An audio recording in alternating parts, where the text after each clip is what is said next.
మూడవది ఏంటి? ఆయన్ని జ్ఞాపకం తెచ్చుకుంటూ, ఆయన ఎలా జ్ఞాపకం తెచ్చుకుంటా? కొరింథీయులకు రాసిన పత్రికలో ఉంది.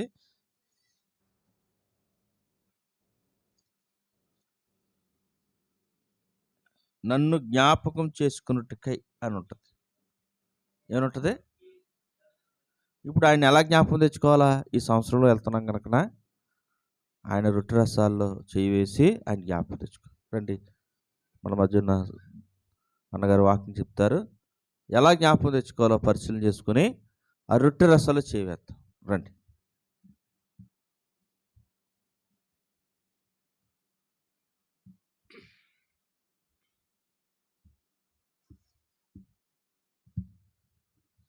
కొరింథీయులకు రాసిన మొదటి పత్రిక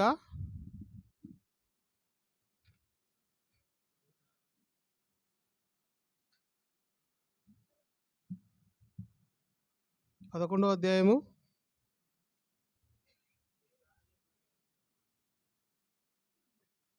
24 నుంచి 31 వరకు మార్చి చదువుకుందాం. మొత్తం అన్ని వచనాలన్నీ చదవాలి. కొరింథీయులకు రాసిన మొదటి పత్రిక 11వ అధ్యాయము 23 నుంచి, నేనొకటి మీరొకటి. నేను మీకు అప్పగించిన దానిని ప్రభువు వలన పొందితిని. ప్రభు అయిన యేసు తాను అప్పగింపబడిన రాత్రి ఒక రొట్టెను ఎత్తుకొని కృతజ్ఞతాస్తుతులు చెల్లించి,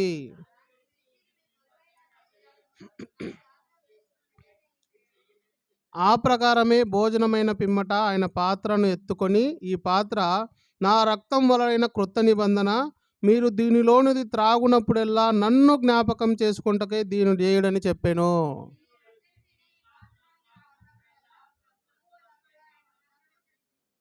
కాబట్టి ఎవడు అయోగ్యంగా ప్రభు యొక్క రొట్టె తినునో లేక ఆయన పాత్రలోది త్రాగునో వాడు ప్రభు యొక్క శరీరమును గూర్చియు రక్తమును గూర్చియు అపరాధి అగును.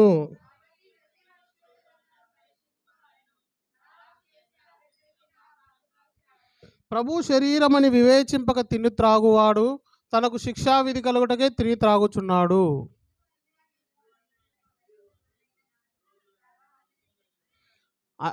చివరి వచ్చిన 31 అందరం కలిసి చదువుదాము. అయితే మనల్ని మనం విమర్శించుకునే యెడల తీర్పు పొందకపోదుము. చిన్న ప్రార్థన చేసుకుందాం. ప్రేమగల మా ప్రియ పరలోకపు తండ్రి యేసుక్రీస్తు దేవా, మరొకసారి మీ దయ చొప్పున కొత్త సంవత్సరంలోకి మేము ప్రవేశించడానికి మాకు అవకాశం ఇచ్చినారు. దేవతండ్రి, అందరి బట్టి మీకు వందనాలు. ప్రభా, యోగ్యంగా ఎవరైతే ఆరాధించారో వారి ఆరాధనలు మీరే ఆగ్రహించమని వేడుకుంటున్నాను.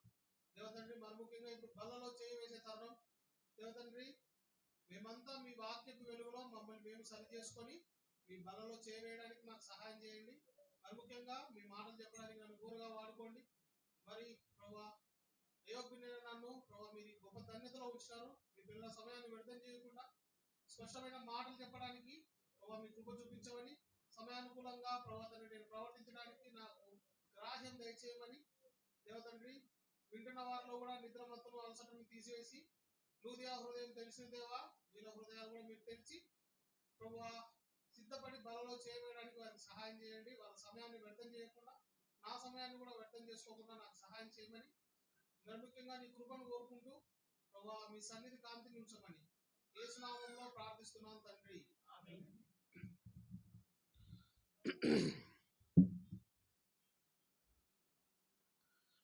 నేను ఒక విషయం చెప్తాడండి. నేను ఒక మార్కెటింగ్ జాబ్ చేస్తా. మార్కెటింగ్ మేనేజర్ అంటారు నన్ను. నేను ఈజీగా వారానికి ఒక 2-3 జిల్లాలు లేదా నెలకు ఖచ్చితంగా ఒక రాష్ట్రం 2 రాష్ట్రాలు దాటుతా. అయితే ఈ మధ్యకాలంలో నేను ఏం చేసినానంటే, కర్ణాటక సైడ్ మా అనంతపురం, రాయలసీమ సైడ్ అనంతపురం ఉంటుంది, అది మన ఆంధ్ర. అనంతపురం కొంచెం దాటి రాయదుర్గం అనే ఒక ఏరియాకి వెళ్ళి కొంచెం ముందరికి వెళ్తే కర్ణాటక బార్డర్ వస్తుంది. అక్కడ నాకు ఒక సహోదరుడు తెలుసు. ఆయన నాకు ఫోన్ చేసినాడు, అన్నా మీరు కుదిరితే మా దగ్గర రావాలి అని.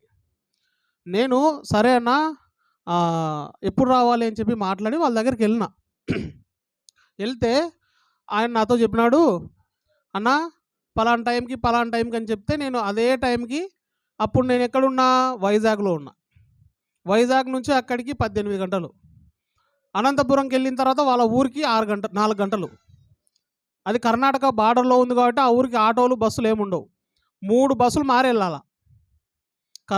అనంతపురం నుంచి కళ్యాణదుర్గం వెళ్ళి, కళ్యాణదుర్గం నుంచి బెలగల్ అని ఏదో ఉంది, అక్కడికి వెళ్ళి కర్ణాటక బార్డర్ నుంచి మళ్ళీ ఆటో ఎక్కి వెళ్ళాలి. అయితే మొత్తం మీద 23 గంటలు ప్రయాణం చేసి నేను అక్కడికి వెళ్ళిన. ఆయన ఇంతకుముందు చాలా పెద్ద సంఘంలో సేవ చేసినాడు.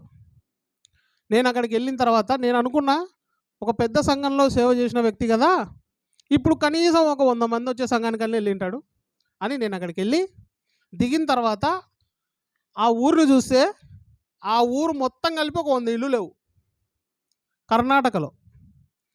ఆ ఊరి పేరు ఏదో ఉంది. ఒక 100 ఇల్లు లేవు.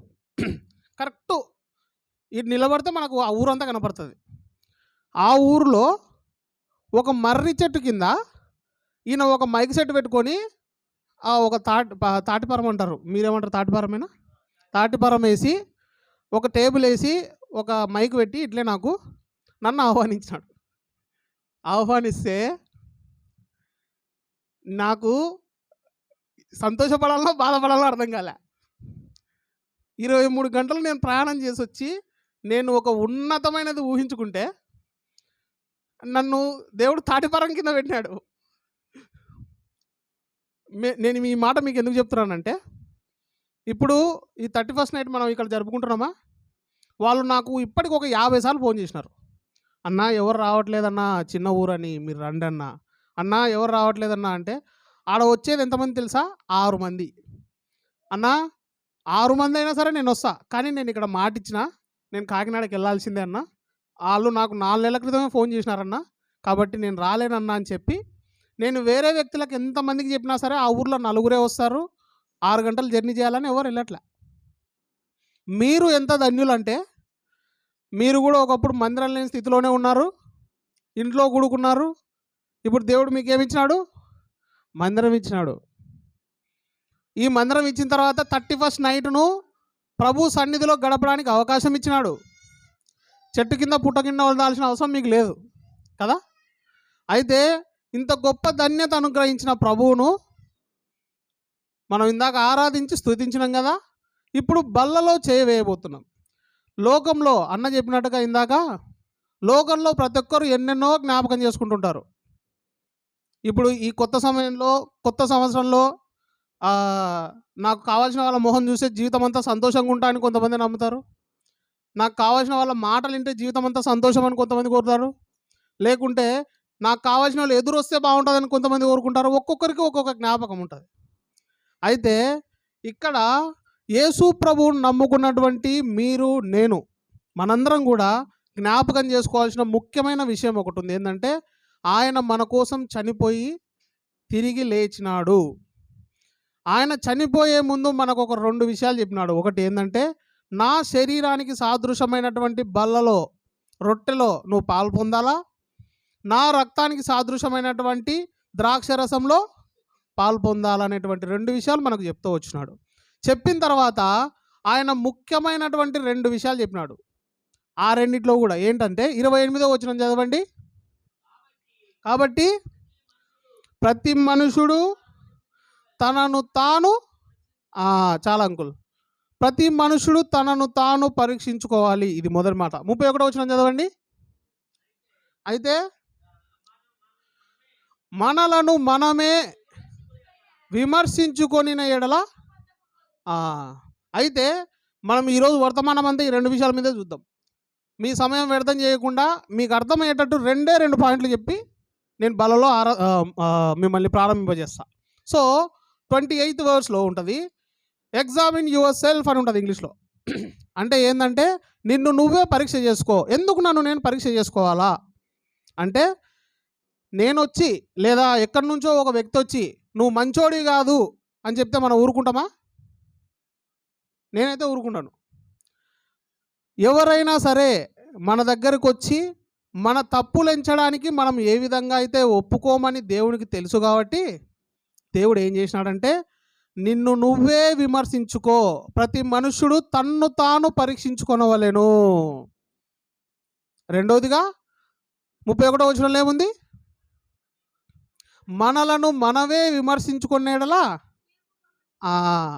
ఇంకో విధంగా చెప్పాలంటే ఆ మాటకు అర్థము, మనల్ని మనమే విమర్శించుకుంటే ఏ బాధ ఉండదు. ఎందుకంటే నేను చేసిన పాపము నేను ఒక వ్యక్తికి చెప్తే తప్ప అతనికి తెలుస్తుందా? తెలియదు కదా. నేను చేసిన పాపము నా నోటితో నేను ఒప్పుకుంటే కానీ ఎదుటి వ్యక్తికి అర్థం కాదు. అందుకోసమని ఒక మనుషుని జీవితంలో 2 రకాల పాపాలు ఉంటాయి. మొట్టమొదటి పాపము రహస్య పాపము. వాడు ఎవరికి తెలియకుండా రహస్యంగా ఎన్ని పాపాలు చేసినాడో ఆ వ్యక్తికి మాత్రమే తెలుస్తుంది. రెండో రకము బాహాటమైన పాపాలు. అంటే అతను తాగుబోతాడు అనుకోండి, తాగి అందరికి కనపడతాడు, అది బాహ్యమే. అబద్ధికుడు అనుకోండి, అబద్ధాలు చెప్పి అందరికి కనపడతాడు, అది బాహ్యమే. కానీ లోపల ఉండేటువంటి పాపాలు ఉంటాయి చూడండి, ఈ పాపాలు అందరికీ కనపడవు. అందుకోసమని దేవుడు ఏం చేసినాడంటే మనలను మనమే విమర్శించుకునే ఎడల తీర్పు పొందకపోదుము అనే మాట చెప్తూ వచ్చినాడు. అయితే దీనికి సంబంధించి కీర్తన గ్రంథము 24వ అధ్యాయము 3వ వచనం 4వ వచనం కలిసి చదవండి. కీర్తనల గ్రంథము 24వ అధ్యాయము 3, 4 వచనాలు. ఎక్కదగిన వాడేవాడు, ఆయన పరిశుద్ధ స్థలంలో నిలబడదగిన వాడేవాడు, వ్యర్థమైన దాని యందు మనసు పెట్టకయు కపటముగా ప్రమాణము చేయకయు నిర్దోషమైన చేతులు శుద్ధమైన హృదయం కలగాయి ఉండువాడే. చాలక్క. అయితే నేను మీకు ఇప్పుడు చెప్పాలనుకుంటున్న పాయింట్ ఏంటంటే, ఎవరు బల్లలో చేయగలుగుతారు? ఎవరు బల్లలో చేయగలుగుతారు? చాలామందిని మనం చూస్తూ ఉంటాం. వాక్యం చెప్పినప్పుడు, అన్నా నువ్వు చెప్పిన వాక్యం ఫలానా వ్యక్తి కరెక్ట్ సరిపోయిందన్న అంటారు. ఆయనకు సరిపోయిందో లేదో చెప్పడు. విన్నారా మీరు? ఎప్పుడైనా సరే వాక్యం నాకేం నేర్పిస్తుందని ఎవరైతే ఆలోచించగలుగుతారో అతను వర్ధిల్లుతాడు. ఎప్పుడైతే వాక్యం ఎదుటి వాళ్ళ కోసం అనుకుంటారో వాళ్ళు అక్కడే ఉండిపోతారు. అందుకోసమే దేవుడు ప్రతి మనుషులు తన్ను తాను పరీక్షించుకోవాలని చెప్పింది. ఎందుకంటే నిన్ను నువ్వు ఎందుకు పరీక్షించుకోవాలంటే, వాక్యం వినేటప్పుడు అది నీకేమన్నా ఉపయోగపడుతుందేమో అని ఆలోచన చేసిన మనసు నీకు ఉన్నప్పుడు మాత్రమే నీ జీవితం బాగుంటుంది. మనం వాక్యం విన్నప్పుడు మన ఎదుటోళ్ళలో పక్కల్లో ఎవరో ఒకరు వేరే వాళ్ళు గుర్తొచ్చినారంటే ఆ వాక్యాన్ని నువ్వు వినట్లేదని అర్థం. అయితే ఇక్కడ ఒక వచనం మనం చూసుకున్నాం కదా, ఎవరు బల్లలో చేయడానికి యోగ్యులు అంటే, వ్యర్థమైన వాటిని మనసులో పెట్టుకోకుండా, కపటంగా ప్రమాణాలు చేయకుండా, నిర్దోషమైన చేతులు శుద్ధ హృదయం కలిగిన వాళ్ళు మాత్రమే బల్లలో చేయవేయాలా. అర్థమైంది కదా? అయితే ఈ వ్యర్థత మనిషి జీవితంలో ఎన్ని రకాలు ఉంది అంటే 4 రకాలుగా మనం చూసుకోవచ్చు. నేను మొత్తం 7 రకాలు కష్టపడి రాసుకున్నా బైబిల్లో, కానీ మీకు 4 రకాలు చూపిస్తా. Most important things for vanity. వ్యర్థత అంటే ఇంగ్లీష్లో వ్యానిటీ అంటారు. ఒకవేళ మనం తెలుగు బైబిల్లో చూసినప్పుడు కొన్ని చోట్ల చెడు అనే మాట ఉంటుంది, కానీ ఇంగ్లీష్ రెఫరెన్స్ ప్రకారం నేను ప్రిపేర్ అయినా. అయితే మొట్టమొదటిగా మనిషి జీవితంలో ఉన్న వ్యర్థత ఏందయ్యా అంటే, రండి మత్తయి సువార్త 12వ అధ్యాయం 36వ వచనం. మత్తయి సువార్త 12వ అధ్యాయము 36వ వచనం.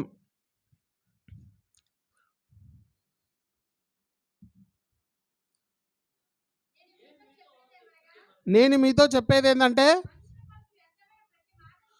మనుషులు పలికే వ్యర్థమైన ప్రతి మాటను గురించి విమర్శ దినాన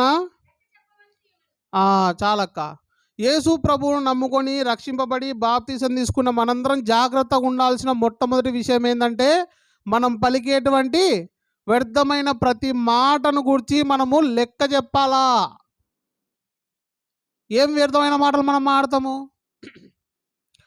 వ్యర్థమైనటువంటి బూతులు మాట్లాడతారు, వ్యర్థమైనటువంటి చాడీలు మాట్లాడతారు, వ్యర్థమైనటువంటి కాని మాటలు కల్పిస్తారు. అయితే నా జీవితంలో ఒక విషయం జరిగిందని చెప్తా చూడండి. నేను ఎంబీఏ చదువుకుంటున్న కాలంలో నాకు తెలిసినటువంటి ఒక ప్రొఫెసరు ఒక చోట సిగరెట్ తాగుతున్నాడు. ఓకే, సిగరెట్ తాగుతూ ఉంటే నేను చూసిన. ఆయన మాకెంతో నీతులు చెప్పేటోడు. అది చేయకూడదురా, ఇది చేయకూడదురా, తాగొద్దురా, తిరగొద్దురా, మంచిగా ఉండండిరా అని చెప్పేట ఆయన. నాకు సిగరెట్ తాగుతూ కనపడితే నేను ఏం చేసినానంటే, నాకు తెలిసిన ఒకనికి నేను చెప్పిన, ఒరే పలానా ప్రొఫెసర్ ఉన్నాడు కదా, ఆయన ఏం చేసినాడంటే సిగరెట్ తాగుతున్నారా అని చెప్పిన. చెప్తే అతను ఏం చేసినాడు, ఇంకొకనికి వినోద్ చూసినాడంట, మన ప్రొఫెసరు సిగరెట్ తాగుకుంటా మందు తాగుకుంటున్నాడంట అని చెప్పినాడంట. మందు కలిపినాడు వాడు. ఇతడు ఏం చేసినాడు, మూడో వ్యక్తి, వినోద్ చూశాడంట, ఆయన సిగరెట్ తాగుతూ మందు ఎక్కువైపోయి బార్ దగ్గర పడిపోయినాడంట అని చెప్పినాడు. అతను ఏం చెప్పినాడంట, ఇంకొకటి సిగరెట్ తాగుకుంటా మందు తాగకుండా బార్ దగ్గర పడిపోతే పోలీసులు వచ్చి కొట్టినారంట అని చెప్పినాడంట. అట్లా కల్పించుకుంటా లాస్ట్కి ఏమైపోతే ఆయన మందు తాగి అల్లరి చేసింటే పోలీస్ స్టేషన్లో పెట్టినారని అని చెప్పినారు అందరు నా గురించి. అది ఆయన చేతికి వెళ్ళింది, ఆయన చెవిలో పడింది. ఆయన చెవిలో పడితే ఆయన నన్ను పిలిపించినాడు ఆఫీస్ దగ్గరికి. ఒకసారి వినోద్ గారిని పిలిచండి అని చెప్పినాడు. నాకేం తెలియదు కదా, నేను పోయినా. ఆయన తలిపేసినాడు. ఏమనుకుంటున్నావురా నీ గురించి అన్నాడు. ఏమనుకోలేదు, ఏమైంది, అసలు నీకు ఎంత ధైర్యం ఉంటే ఇట్లా చేస్తావు, నువ్వు ఏం చేసినా, ఏం జరిగింది చెప్పు, ఇప్పుడు నువ్వు బయటికి వెళ్ళలేవు ఈరోజు, నువ్వు ఏం జరిగిందయ్యా, నువ్వు ఇన్ని తిడుతున్నావు కరెక్టే, ఏం జరిగిందో చెప్పు. నేను ఫుల్గా తాగేసి బార్ దగ్గర పడిపోతే పోలీసులు వచ్చి నన్ను కొట్టి నన్ను పోలీస్ స్టేషన్ తీసుకుపోయినారని చెప్పినావట కదా అన్నాడు. ఏం జరుగుతుందిరా ఇక్కడ నాకు అర్థం కాలే. నేను చెప్పినా, నీకు ఎవరు చెప్పినారు, పలానోడు చెప్పినాడు, పిలిపించు. ఆయన వచ్చినాడు. నీకు ఎవరు చెప్పినాడు, పలానోడు చెప్పినాడు, పలానోడు చెప్తే అందరు వచ్చిన తర్వాత అందరూ మా క్లాస్ వాళ్ళే. ఇంకొకడు ఫస్ట్ వాడు వచ్చినాడు, నేను చెప్పినాడు. నేను అతన్ని అడిగిన, అరే నాయన నేను నీకు ఏం చెప్పినారా అని అడిగిన. సారు సిగరెట్ తాగుతున్నాడు అని చెప్పినావు అన్నాడు. మళ్ళీ లాస్ట్కు పోలీస్ స్టేషన్ కాడికి ఎట్లా పోయిందిరా అని అడిగితే, నేను వీనికి ఇది చెప్పినా, వీడు ఏం చేసినాడు నాకు తెలియదంటే, నువ్వు ఎందుకు చెప్పినావురా అంటే, ఇంకా సిగరెట్ తాగుతున్నాడంటే మందు కూడా తాగుతాడు కదా అని నేను మందు అయినాడని చెప్పిన. ఒరే నువ్వు ఇది ఎందుకు చెప్పినవురా అంటే, ఇంకా మందు తాగితే ఇంకా ఆనే పడిపోతారు కదా అని నేను చెప్పిన. వాళ్ళే కల్పించుకోవడం. లోకం ఎట్లుంటుందంటే, ఒట్టి మాటలు, బూతులు, కాని మాటలు, చాడీలు. అయితే ఇంకో సందర్భం కూడా చెప్తా. నేను ఒక ఊరికి ఇట్లా పరిచయకి వెళ్ళిన, పల్లెటూరుకి వెళ్తే ఇద్దరు అత్త కోడళ్ళు. ఫస్ట్ అత్త నా దగ్గరకు వచ్చింది, నాయనా నా కోడల గురించి ప్రార్థన చేయి నాయనా అని. ఏమైందంటే, నా మాటనే అయినది నాయన. ఎందుకు ఏడుస్తో చెప్పా అంటే, అది మంచిది కాదు నాయన, నా కొడుకుకి ఏడ దొరికిందో, నా కొడుకుని రాసి రంపాన పెడుతుంది అని. సరేలే ఏడుసాకు చెప్పు ఏం జరిగిందో. అన్నమే చేయదు నాయన, ఉప్పేసే కారం వేసే ఉప్పేయదు. అవునా, సరే ఇప్పుడు ఏం చేయాలంటే, అది మారాలని ప్రార్థన చేయనాయినా అనింది. సర్లే అంటే ఏం చెప్పిన. కోడలు వచ్చి అన్న మా అత్త కోసం ప్రార్థన చేయండి అనేది. సర్లే అక్క ఏం చేస్తుంది, నేను ఏం చేసినా సరే యాదో ఒక వంక పెడుతుంది అన్న. నేను అన్నం చేసే బాగాలేదంటది, కూర చేసే బాగాలేదంటది, ఉప్పు లేదంటది, కారం లేదంటది అన్న. నా మొగుడు ఏమో నోరు మూసుకొని తింటాడు, ఈ ముసిల్లా అంతా నాకు ఎక్కువైపోయింది అన్న. సర్లే అక్క సరేలే అని చెప్పిన. నెక్స్ట్ టైం కూడా అదే చాడీ చెప్పినారు నాకు. ఈసారి ఇట్లయితే కాదని ఇద్దరిని కూర్చోబెట్టినా.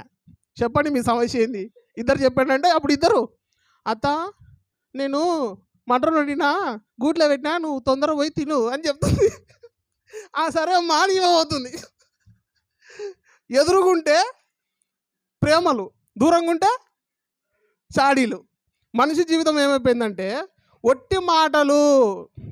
ఈ కాన్సెప్ట్ మీకు అర్థం కావాలని నేను అత్త కోడలు చెప్పిన. అయితే మనిషి జీవితం ఏమైపోయిందంటే వ్యానిటీ ఆఫ్ వర్డ్స్. మనం మాట్లాడే మాట మనం ఊహ లేకుండా మాట్లాడుతుంటాం. మనం మాట్లాడేది కరెక్టా తప్పా, మనం దేవుని పిల్లలం కదా, ఈ మాట మాట్లాడొచ్చా లేదా. ఒక మాట ఉంది రండి, మత్తయి సువార్త 5వ అధ్యాయం 37వ వచనం తీయండి.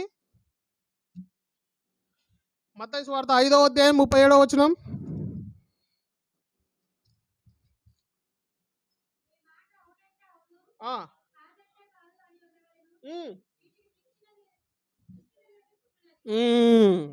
చాలక అవునంటే అవును, కాదంటే కాదు. యేసు ప్రభువుని నమ్మిన నువ్వు నేను, బాప్తిసం తీసుకున్న నువ్వు నేను, ఇప్పటి నుంచి గుర్తుపెట్టుకోవాల్సింది ఏంటంటే, మన మాటలు నిజమే పలకాల. అవునంటే అవును, కాదంటే కాదు. మన మాటలు బూతులు మాట్లాడకూడదు, మన మాటలు సినిమా పాటలు మాట్లాడకూడదు, మన మాటలు దేవునికి సంబంధం కానీ అల్లరికి సంబంధించిన దేనిని మన నోట్లో రానియకూడదు. అర్థమైందా? అందుకే సామెతలో ఒక మాట అంటాడు, నాలుక మన మాట వినదంట. నాలుక మన మాట వినాలంటే ఆ నాలుక మీద మనం దేవుని వాక్యాన్ని పెట్టాలంట. నీ నాలుక నీ మాట వినాలంటే ప్రియుడా, మనం కొత్తగా బాప్తిసం తీసుకుని రక్షింపబడినప్పుడు మనకు ఎన్ని శోధనలు వస్తాయంటే దానిలో మనం వర్ణించలేం. మన స్నేహితులు ఏమంటారంటే రా సినిమా పోదామంటారు, లేకుంటే మన బంధువులు ఏమంటారంటే రా మంద అవుదామని పిలుస్తారు, లేకుంటే మనకు తెలిసిన వాళ్ళు ఏమంటారంటే రా పాపం చేద్దామంటారు. ఈ శోధనలన్నీ కొత్తగా రక్షింపబడిన వాళ్ళకి ఎక్కువ వస్తాయి.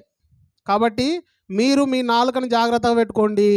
యేసు ప్రభువుని నమ్మి బలలో చేయడానికి సిద్ధంగా ఉన్న నువ్వు, నీ నాలుక మీద బూతులు ఉన్నాయా, సినిమా పాటలు ఉన్నాయా, అబద్ధాలు ఉన్నాయా, కాని మాటలు ఉన్నాయా, ఓర్వలేని మాటలు ఉన్నాయా, ఇవన్నీ నువ్వు ఖచ్చితంగా సరి చేసుకుంటే మాత్రమే బల్లలో చేయవేయాలా. మొట్టమొదటిగా వ్యర్థమైనది ఏదైనాను నీ నోటిలో ఉంటే ప్రియుడా నువ్వు బల్లలో చేయవద్దు. ఎందుకంటే నువ్వు నోటితోటే తినాలి. పరిశుద్ధమైన ఆ బల్లలో నువ్వు నీ నోట్లో వేసుకొని అపవిత్రం చేయొద్దు. నువ్వు చేయాలంటే నీకు చేయాల్సింది ఏంటంటే ప్రభు దగ్గర ఒప్పుకో. ప్రభువా, నా నోటి మాటలు ఇన్ని రోజులు సరిగ్గా లేవయ్యా, ఈ కొత్త సంవత్సరంలో నేను నీ దగ్గరకు వచ్చినా నేను ఒప్పుకుంటున్నా, నా మాటలు మంచివి కాదు, నా పాటలు మంచివి కాదు, నా బూతులు ఆడినా ఇవన్నీ నేను చేసిన, వీటన్నిటి నుంచి నేను ఈరోజు విడుదల పొందాలనుకుంటున్నా, నన్ను క్షమించు అని నువ్వు అంటే బలలో చేయవేయచ్చు. This is the first point. Second point రండి. కీర్తన గ్రంథము 119వ అధ్యాయము 37వ వచనం. కీర్తన గ్రంథము 119వ అధ్యాయము 37వ వచనము. వ్యర్థమైన వాటిని చూడకుండా చాలక. రెండోదిగా వ్యర్థమైనది మనిషి జీవితంలో ఏముందయ్యా అంటే వ్యర్థమైన వాటిని మనిషి చూస్తున్నాడు. ఏం చూస్తున్నాడు? ఏం చూస్తున్నాడు? ఏం చూస్తున్నాడు? వ్యర్థమైనవి ఏమేమి చూస్తాను చెప్పండి. ఈ ప్రపంచంలో మనిషిని చెడగొట్టడానికి ఒకే ఒక ఆయుధం సాతానుడు దించింది ఏందయ్యా అంటే ఫోనే. ఈ ఫోన్లో నుంచి సూది దగ్గర నుంచి మిసైల్ వరకు అన్ని ఆర్డర్ పెట్టుకోవచ్చు. ఈ ఫోన్లో వాక్యం దగ్గర నుంచి ఘోరమైన పాపాలు కూడా చూడవచ్చు. ఈ ఫోన్లో చిన్న తప్పు నుంచి పెద్ద ఇంటర్నేషనల్ తప్పు వరకు చేయొచ్చు. మనుషుడు ఏం చేస్తాడంటే పాపాన్ని కొనుక్కొని చూస్తున్నాడు. అదే పుణ్యాన్ని ఎవరన్నా బైబిల్ ఫ్రీకి తీసుకొని చదువురా అంటే ఎవడు చదవడు. అదే పాపం సినిమాకు పోవాలంటే 500 రూపాయలు టికెట్ పెట్టిపోతాడు. చర్చికి రానైనా ఫ్రీ అంటే రాడు. సో మన జీవితంలో కూడా ఇప్పుడు యేసు ప్రభువుని నమ్మిన మనము ఏ వ్యర్థమైన వాటిని చూస్తున్నాము? సెల్ ఫోన్ కావచ్చు, సినిమాలు కావచ్చు, లేకుంటే అల్లరితో కూడిన ఆటపాటలు వచ్చిన ఆ ప్రోగ్రాంలు ఏంటివేంటివో మస్తు వస్తుంటాయి. వీటన్నిటి వల్ల నువ్వు దేవునికి దూరం అవుతావు కానీ దగ్గర కావు.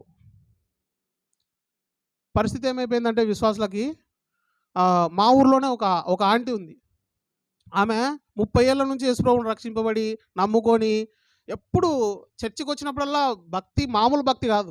ఆమె ఆరాధన చేస్తే మొత్తము టాప్ అంతా లేచిపోవాలి, అంత గట్టిగా ప్రార్థన చేస్తుంది. ఎంతో ఆమెను చూస్తే అబ్బా ఈ అవ్వ ఎంత మంచి విశ్వాసి అనిపిస్తుంది. అయితే మేము ఒకరోజు 8 గంటలకు మీటింగ్ అనౌన్స్ చేసినాం. మీటింగ్ అనౌన్స్ చేస్తే ఆమె రాలే. ఆమె రాకపోతే సరేలే ఏమో పని ఉంటుంది, ముస్లామే కదా నడచలేక రాలేదేమో అనుకున్నాం మేము. మళ్ళీ తర్వాత నెక్స్ట్ వీక్ వారం 8 గంటలకు మీటింగ్ ఉంటుంది. ఆమె రాలే. ఒకరోజు నేను మా పాస్టర్ ఇద్దరం నిలబడి సరే పోత ఆమె ఇంటి ముందే పోతున్నాం కదా, ఈరోజు 8:30కి స్టార్ట్ చేద్దాంలే, ఆమె ఏం చేస్తుందో చూద్దామని పోతే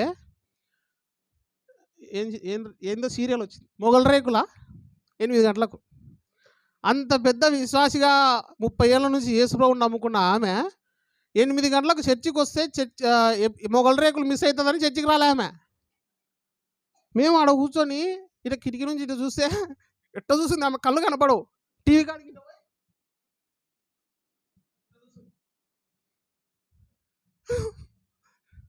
ఇంకా మేము చూసినాం. చూసి అయ్యో అనుకొని ఇంటికి వచ్చినాం. ఆ మీటింగ్ కంప్లీట్ చేసుకొని వచ్చేసినాం. వచ్చేసిన తర్వాత నెక్స్ట్ రోజు పొద్దున్నే చర్చి కాడికి వస్తుంది ఆమె. వచ్చి ఒక 1/2 గంట ప్రార్థన చేసుకొని పోతుంది. ఆడ నేనున్నా, మా పాస్టర్ ఉన్నాడు. ఏదో అవ్వా ప్రైజ్లాడు అవ్వా అంటే ప్రైజ్లాడు నాయన. మొగల రేకులు ఎట్టుందవ్వా? ఏ మొగల రేకులు నాయన అంట. అమ్మా మహానటి, నువ్వు మామూలు నటివి కాదు. నువ్వు 8 గంటలకు చర్చికి వస్తే సీరియల్ మిస్ అవుతుందని చర్చికి రావా నువ్వు? 30 సంవత్సరాల నుంచి దేవుడిని నమ్ముకొని 30 నిమిషాల సీరియల్ కోసం నువ్వు కేటాయించగలిగినావు, దేవుని కోసం కేటాయించలేకపోయినావు. నువ్వు పరలోక రాజ్యానికి ఎట్లా పోతావు? సో రక్షింపబడిన మన జీవితంలో కూడా వ్యర్థమైన వాటిని మనం ఏం చూస్తున్నాం? వ్యర్థమైన సినిమాలు చూస్తున్నామా? వ్యర్థమైన ప్రోగ్రాములు చూస్తున్నామా? నీ సమయాన్ని వ్యర్థపరిచే దేన్ని నువ్వు చూస్తున్నావు? దాని నుంచి నువ్వు దూరంగా ఉండు. మత్తయి సువార్త 14:30 వచ్చిన చదవండి. మత్తయి 14:30.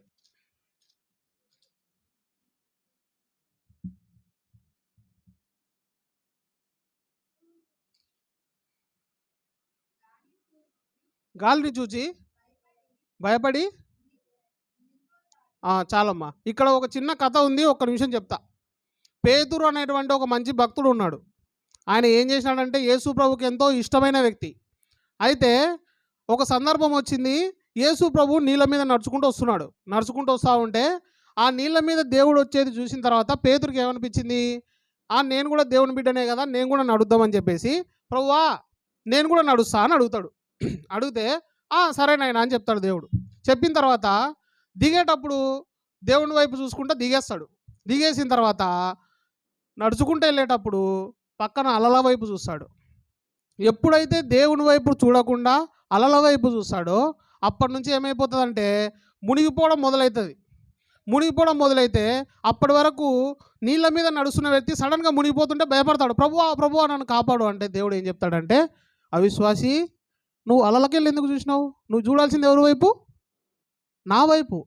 నువ్వు నీళ్ళల్లో దిగేటప్పుడు ఎవరి వైపు చూసినావు? నా వైపు చూసినావు. మరి నీళ్ళల్లో దిగిన తర్వాత నువ్వెందుకు అలల వైపు చూసినావు? మనం కూడా ఏం చేస్తాం? నీళ్ళల్లో దిగడం అంటే ఏంది? బాప్తిసం తీసుకోవడం.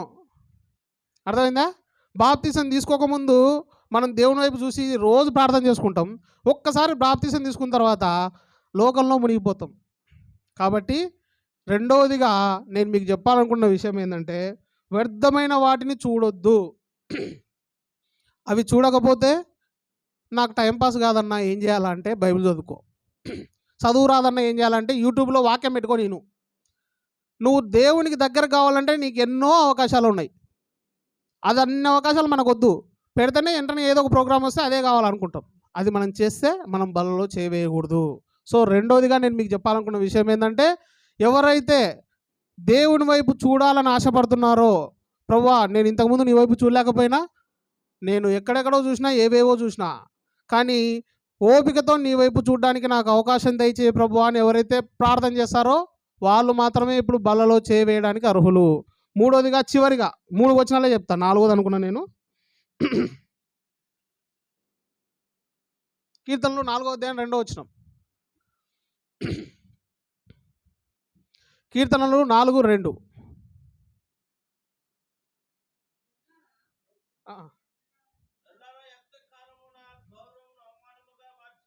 మార్చుదురు, వ్యర్థకాలము వ్యర్థమైన దాన్ని ప్రేమించదురు. చాలన్న. అయితే మూడోదిగా చివరిగా గన్ షాట్ పాయింట్ ఏంటంటే, ఎంతకాలము వ్యర్థమైన దాన్ని ప్రేమిస్తారు. మనిషి జీవితంలో 2 రకాల ప్రేమలు ఉంటాయి. వ్యర్థమైన ప్రేమ, అవ్యర్థము అంటే ఉపయోగపడే ప్రేమ, ఉపయోగం లేని ప్రేమ. మనుషుడు ఏం చేస్తాడంటే ఉపయోగపడే ప్రేమ లోకం మీద పెట్టుకుంటాడు, ఉపయోగం లేని ప్రేమ దేవునికి ఇస్తాడు. అంటే ప్రియారిటీస్ అని అనుకోవచ్చు. మనం మోస్ట్ ప్రియారిటీ మనం ఎవరికి ఇస్తున్నామంటే లోకానికి ఇస్తున్నాం. తక్కువ ప్రియారిటీ మనకి ఎవరికి ఇస్తున్నామంటే దేవునికి ఇస్తాం. ఏమైనా చర్చికి రాలేదా అంటే టైం లేదు, ఎప్పుడైనా ఖాళీగా ఉన్నప్పుడు వస్తా అని చెప్తారు చాలామంది. ఏమరా ప్రార్థన చేసుకున్నావు అంటే పొద్దు నుంచి టైం లేదు అంటారు కొంతమంది.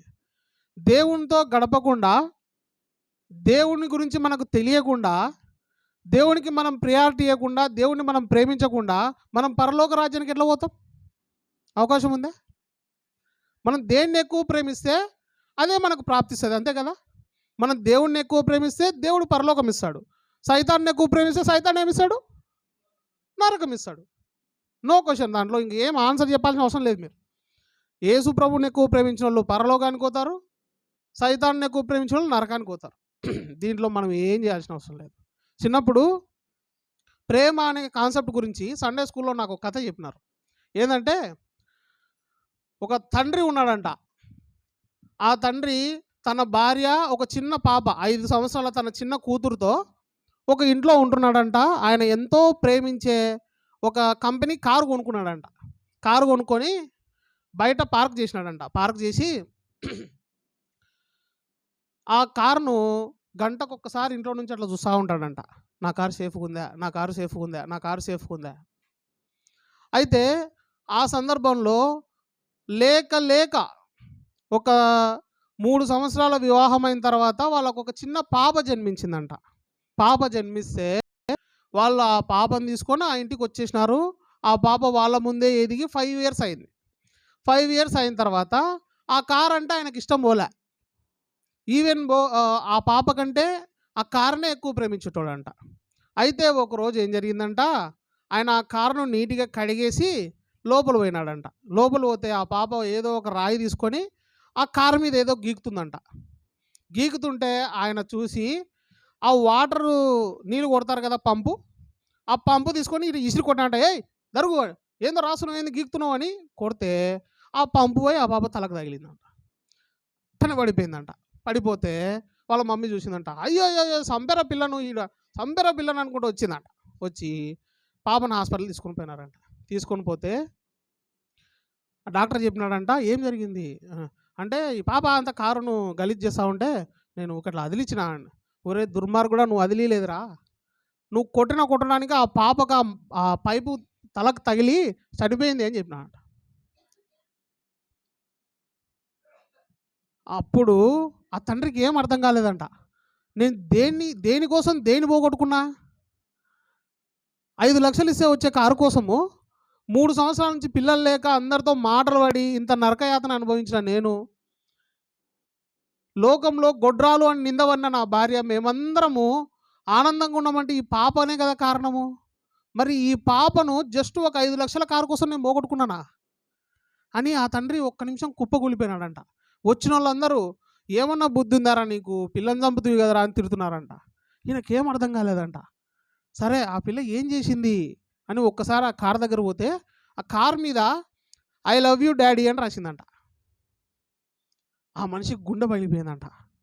అయ్యో, నేను ప్రేమించింది వస్తువును, కానీ నన్ను ప్రేమించిన నా బిడ్డను నేను అర్థం చేసుకోలేకపోయినానా? నేను వస్తువు కోసం నా బిడ్డను చంపుకున్నానా? నేను మనుషుల కోసము చూసుకోకుండా వస్తువుల కోసం చూసుకొని నా బిడ్డను దూరం చేసుకున్నానా? నేను ప్రేమించింది లోకాన్ని, నా బిడ్డను ప్రేమించలేకపోయినానా? ఏది నా జీవితం అనుకున్నాడు. ఈరోజు ఇక్కడున్న మనం కూడా, మన తండ్రి మనల్ని ప్రేమిస్తున్నాడు, ఆయన మన కోసం తన రక్తాన్ని చిందించినాడు, కానీ మనం ఏం చేస్తాం? లోకాన్ని ప్రేమిస్తాం. మన ప్రేమలు ఎట్లుంటాయంటే దేవునికి తక్కువ ప్రిఫరెన్స్లో ఉంటాయి, లోకానికి ఎక్కువ ప్రిఫరెన్స్లో ఉంటాయి. ఈరోజు దేవుని నమ్మిన నువ్వు బల్లలో చేవేయబోయే నువ్వు దేన్ని ప్రేమిస్తున్నావు? లోకాన్ని ప్రేమిస్తున్నావా, దేవుని ప్రేమిస్తున్నావా? ఒకవేళ నువ్వు రక్షింపబడకపోతే ఈ మాట గుర్తుపెట్టుకో. నేను చిన్నప్పటి నుంచి దేవుని మందిరంలో పెరిగిన. నాకు ఊహ తెలిసినప్పటి నుంచి మా మమ్మీ నాకేం చెప్పేదంటే, నాయనా నువ్వు చర్చిలో ఒక్క ముద్ద తినాల్సిన అవసరం లేదు, 3 పూట్ల ఇంటికి వచ్చి తిను, కానీ మందిరంలో ఉండు. ఏందమ్మా, లేదు నువ్వు మందిరంలో ఉండు నాయనా, మందిరంలో ఉండు అంటే నేను చాలా తప్పుగా అనుకుంటాను మా అమ్మను. ఇంట్లో ఉంటే ఊగా సతాయిస్తాడని నన్ను మందిరంలో పడేసిందని కొన్ని రోజులు తిట్టుకున్నా. తర్వాత నాకు అర్థమైంది, నా తల్లి నాకు మందిరాన్ని, దేవుణ్ణి, సంఘాన్ని ప్రేమించడం నేర్పించింది. మన పిల్లలకు మనం ఏం నేర్పిస్తున్నాము, మనం ఏం నేర్చుకుంటున్నాము? ఒకసారి జాగ్రత్తగా ఆలోచన చేసుకోండి.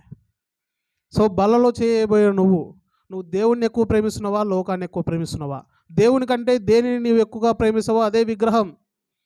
నీ జీవితంలో నువ్వు దేవునికి ప్రియారిటీ ఇవ్వకపోతే నీ జీవితం నష్టపోతుంది. కాబట్టి మనం 3 విషయాలు చూసుకున్నాం. మొట్టమొదటిగా, వ్యర్థమైన మాటలు మన నోట్లో రాకూడదు. ఒకవేళ వచ్చినాయంటే, ఇంతకుముందు నీ జీవితంలో వ్యర్థమైన మాటలు ఉంటే ప్రభు దగ్గరకు వచ్చి క్షమాపణ అడుగు, అప్పుడు నువ్వు బలలో చేయవేయచ్చు. రెండోదిగా వ్యర్థమైన వాటిని నువ్వు చూస్తున్నావా? చూస్తే ప్రభు దగ్గరికి వచ్చి, ప్రభువా వ్యర్థమైనటివి నేను చూసి నా జీవితాన్ని నష్టం చేసుకున్నా, ఇక నుంచి చూడను అని ఒట్టేసుకో. అప్పుడు నువ్వు బలలో చేస్తావు. మూడోదిగా చివరిగా వ్యర్థమైనవి ప్రేమించడం. నువ్వు వ్యర్థమైన వాటిని ప్రేమించి దేవుని తక్కువ ప్రేమించి దేవునికి తక్కువ ప్రియారిటీ ఇచ్చి నీ జీవితాన్ని నష్టపోయినవా? అయితే దేవుని దగ్గరికి రా. రండి మోకరించుదాం అందరము.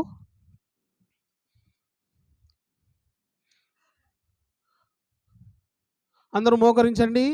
బలలో చేసే తరుణము.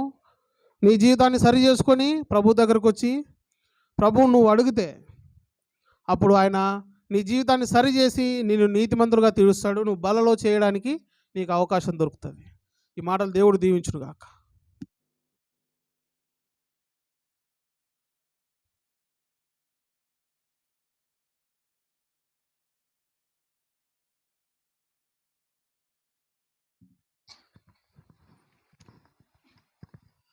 ప్రార్థన చేసుకుందా.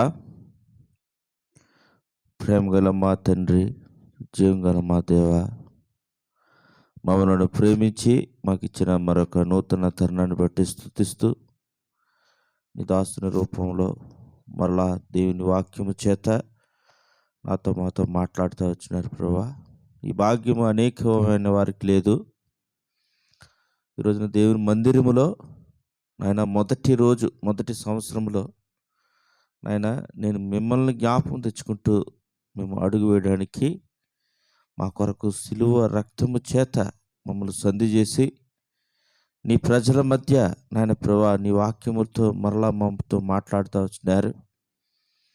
ప్రాముఖ్యంగా నాయన ప్రభువా గత సంవత్సరం అంతా కూడా వ్యర్థమైన మాటలు మాట్లాడుతూ వచ్చినాం, వ్యర్థమైన వాటిని చూస్తూ వచ్చినాం, వ్యర్థమైన వాటిలాగా మేము ప్రవర్తిస్తూ వచ్చాం.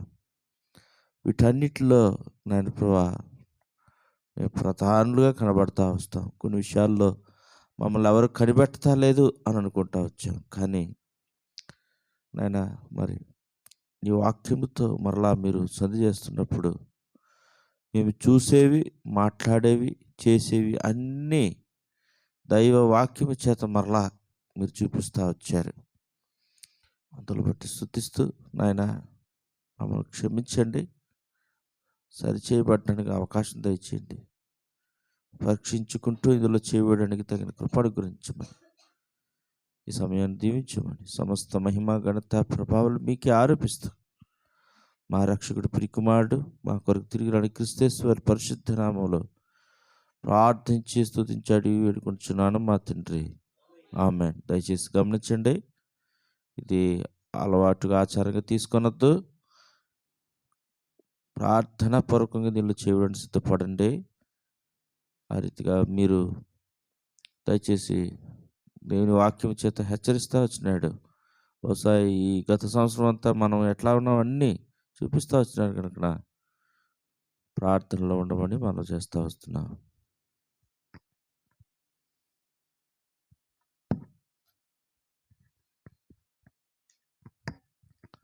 నేను మీకు అప్పగించిన దాన్ని ప్రభువుల పొంది తిని ప్రభుని యేసు తాను అప్పగింపబడిన రాత్రి ఒక రొట్టెను ఎత్తుకుని కృతజ్ఞతాస్తుతులు చెల్లించి దానిని విరిచి మీ కొరకైన నా శరీరం నన్ను జ్ఞాపకం చేసుకున్నట్టుకే దీనిని చేయడని చెప్పాను. ప్రేమగల మా తండ్రి, జీవంగల మా దేవా, నీ కొందనాలు ప్రభువా.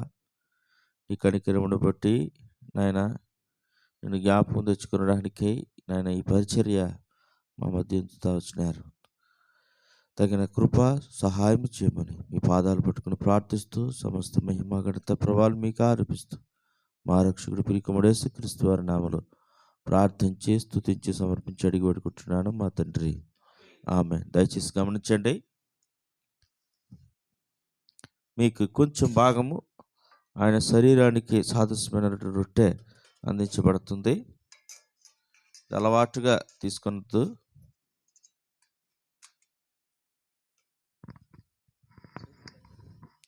కొంచెం భాగం తీసుకొని మీ పక్కవారికి ప్రేమతో అందించండి. ఇది ఇంట్లో నుంచి ఏది ఉండదో, ఇది ఆయన శరీరానికి సాదృశ్యమైనది.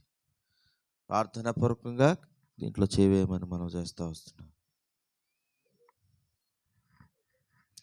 దయచేసి మీ కొరకు ఏదైనా ప్రార్థించాలంటే కొత్తవారు నాకు కొన్ని పేర్లు ఐడియా ఉండదు కనుక ఒక పేపర్ మీద మీ పేరు మీ అక్కర మీరు రాసి ఇవ్వమని మనం చేస్తూ వస్తున్నా.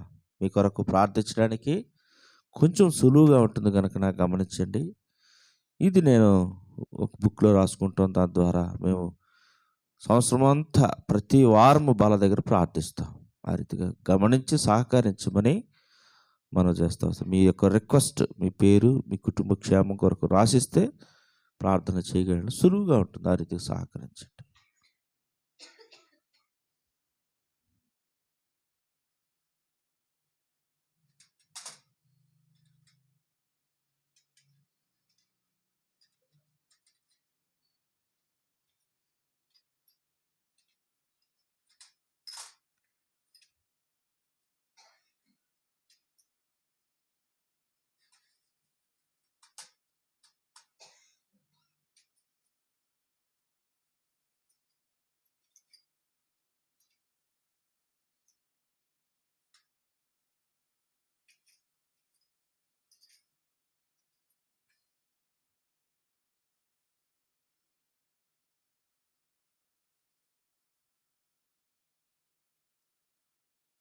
బాప్తిసంలో సాక్ష్యం ఇచ్చిన వారు, దీంతో పరిచయం ఉన్నవారు మీ కుడి చేతిని తలకు మీదుగా చూపించండి.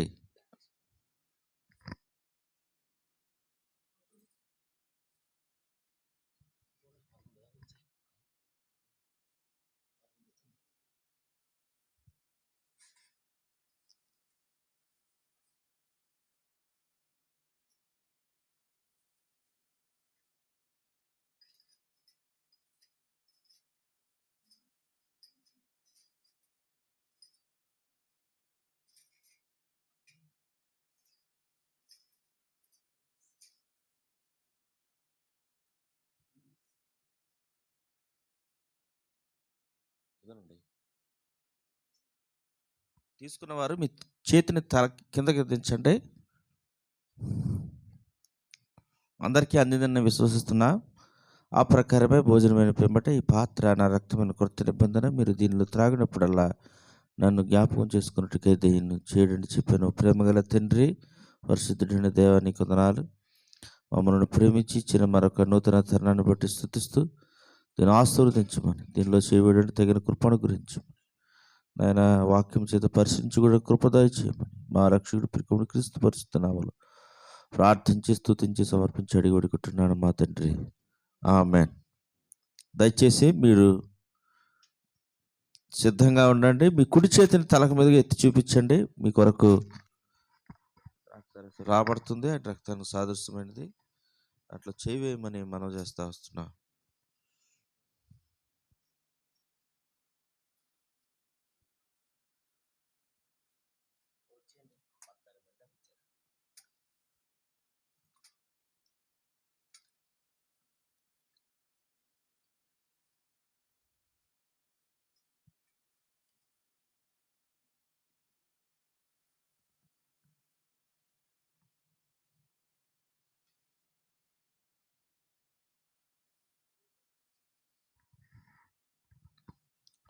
దయచేసి మీరు మీ కుడి చేతిని తలకు మీదుగా చూపించండి. మీ కొరకు ద్రాక్షారసం రాబడుతుంది. అది మీరు తీసుకొని మీ పక్క వరకు ప్రేమతో అందించండి. అదే రీతిగా మీకు ఏదైనా ప్రార్థన రిక్వెస్ట్ ఉన్నట్లయితే మీ పేరు, మీ రిక్వెస్ట్ చిన్న పేపర్ మీద రాసి ఇవ్వండి. మీ కొరకు ప్రార్థిస్తా. ఆ రీతిగా సహకరించమని మనం చేస్తూ వస్తున్నాం.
దయచేసి మీరు కొత్తగా వచ్చినట్లయితే మీరు మీ పేరు మీ రిక్వెస్ట్ రాసి ఇవ్వండి. మీ కొరకు ప్రార్థిస్తాం.